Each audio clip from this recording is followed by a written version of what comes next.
Evet.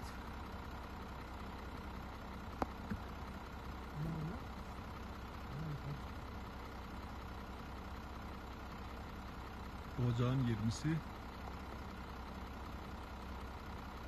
ve Kucağın yamaçlarında şu anda evet 3 ana yavruyu tam ortada görüyorsunuz. Bir anne ve 2 yavrusuyla beraber 3 ayı şu anda.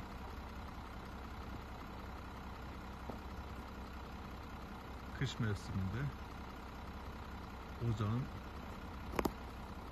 bugün ocağın 20'si evet.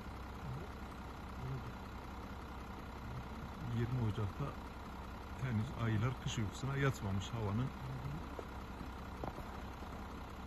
değişik bir versiyonu.